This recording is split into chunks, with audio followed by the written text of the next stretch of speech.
नमस्कार दोस्तों, स्वागत है आप सभी का हमारे YouTube channel study with DR गुरुजी पर। साथियों, जो रीट लेवल प्रथम की जो भर्ती प्रक्रिया चल रही है उसमें जो ऑनलाइन दस्तावेज है वो अपलोड करने हैं, उसमें है वो आपको जो दिक्कत आ रही है या फिर आपको कोई डाउट है तो उसके बारे में है वो सारा इस वीडियो में जिक्र करने जा रहा हूँ। आप वीडियो को है वो अंत तक ज़रूर देखें। साथियों, डॉक्यूमेंट अपलोड के बारे में अगर हम बात करें तो सबसे पहले आता है 10th की जो मार्कशीट है। 10th की मार्कशीट में आपको क्या करना है, ये जो ऑप्शन आ रहा है अपलोड का, इसमें है वो अपलोड करना है। इसमें अगर आपने 2010 से पहले है वो 10th की है तो आपका सर्टिफिकेट अलग से आता है। उसके 2010 से पहले की है तो, अगर 2010 के बाद में की है तो आपका जो सर्टिफिकेट है वो मार्कशीट के साथ में आता है। और इस पर मार्कशीट अगर आप देखेंगे तो इसमें लिखा हुआ आएगा प्रमाण पत्र अंक तालिका सहित। और आपको है वो इसका जो मेन पृष्ठ है वही इसमें है वो अपलोड करना है, जो बैक साइड है वो आपको अपलोड नहीं करनी है। और आप अपलोड करने के बाद में ये व्यू का ऑप्शन आ रहा है, यहाँ पर क्लिक करके आप है वो देख सकते हैं कि आपने जो अपलोड किया है उसकी क्वालिटी क्या है। मैंने है वो इसमें 10th की अपलोड की है या गलती से 12th की नहीं हो गई है, आप इसे रीचेक कर सकते हैं। उसके बाद 12th की मार्कशीट है, इसमें भी आपको यही करना है, मेन है वो पेज वो ही आपको अपलोड करना है, बैक साइड अपलोड नहीं करनी है। रीट की मार्कशीट, इसमें भी यही है, आपको मेन साइड है वो अपलोड करनी है। उसके बाद DLED मार्कशीट, ये सारे अभ्यर्थियों का कन्फ्यूजन है कि इसमें है वो कौन सी अपलोड करनी है, सेकेंड ईयर की मार्कशीट अपलोड करें या फिर डिप्लोमा करें। तो इसमें है वो जो निदेशालय से स्पष्टीकरण जारी हुआ है उसमें यही लिखा हुआ है कि आपको सभी अंक तालिकाएँ और प्रमाण पत्र सहित अपलोड करनी है।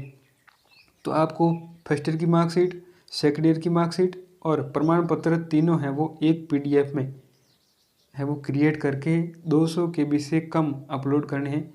और बहुत सारे साथी ये भी कह रहे हैं कि 200 KB से कम नहीं हो रहा है, तो आप ई-मित्र पर जाकर करवाएं, 200 KB से कम हो रहा है और क्वालिटी भी उसकी है वो बहुत अच्छी आ रही है, आप पता कर सकते हैं। उसके बाद में आ रहा है डोमिसाइल सर्टिफिकेट, यानी कि आपका मूल निवास आपको यहाँ पे अपलोड करना है। जो साथी नॉन TSP से है और राजस्थान के मूल निवासी है उनका एक ही मूल निवास होता है, लेकिन जो TSP एरिया से आते हैं उन TSP एरिया के लिए एक विशेष मूल निवास होता है।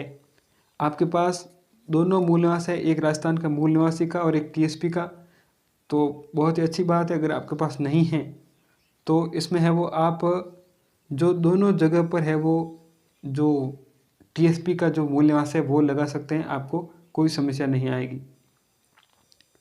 उसके बाद में कास्ट सर्टिफिकेट भी आपको है वो लगाना है। और ये जो सर्टिफिकेट है ये आपके 16 फरवरी से पहले की बनी हुई होने चाहिए।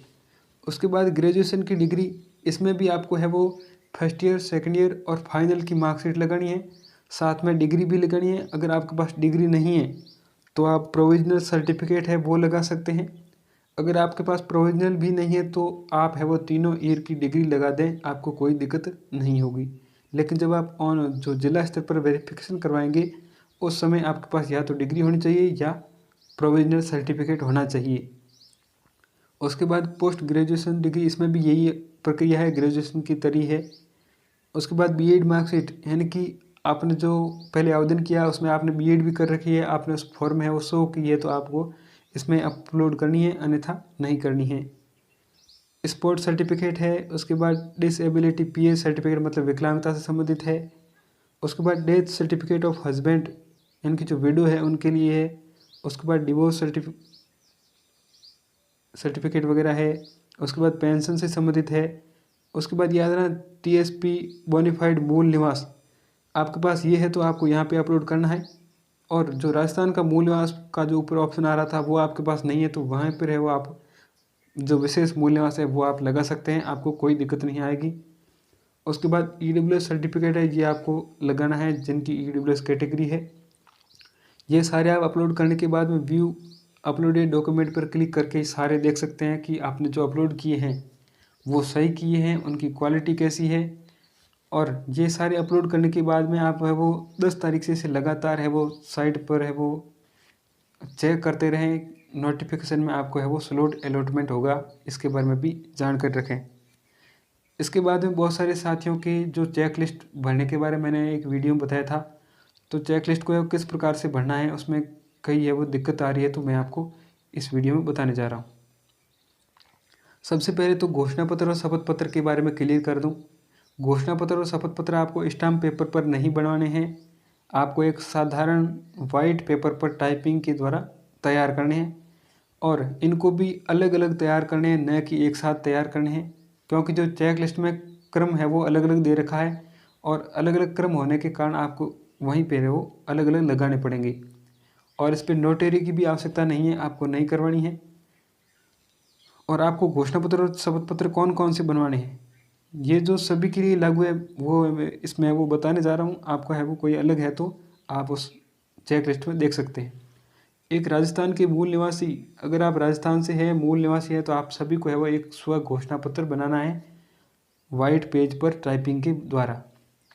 उसके बाद संतान संबंधी जो विवाहित है तो उनको संतान संबंधी भी बनाना है कि संतान कितनी है, वो इस हिसाब से स्व घोषणा।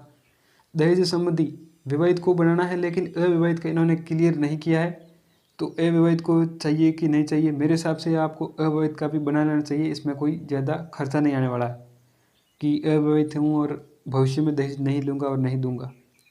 उसके बाद आपराधिक रिकॉर्ड न होने संबंधी ये भी बनाना है। शैक्षिक और प्रशैक्षिक योग्यता ये भी आपको बनाना है।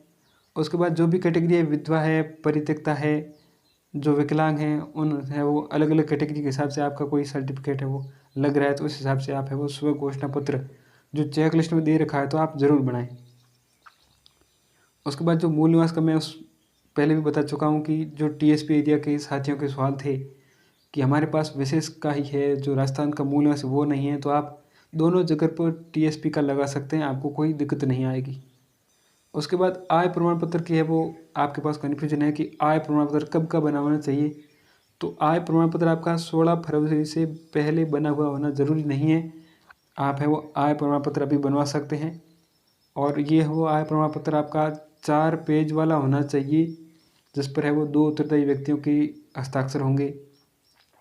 और आय प्रमाण पत्र आपने तैयार नहीं किया या वो आपको दिक्कत कोई आ रही है, नहीं कर पा रहे हैं, तो आपको जब डीवी होगी उस समय आपको है वो इसमें कोई दिक्कत नहीं आने वाली है, क्योंकि आपने 2.5 लाख रुपए से कम में यस किया है तो ही आपको आय बनाना है।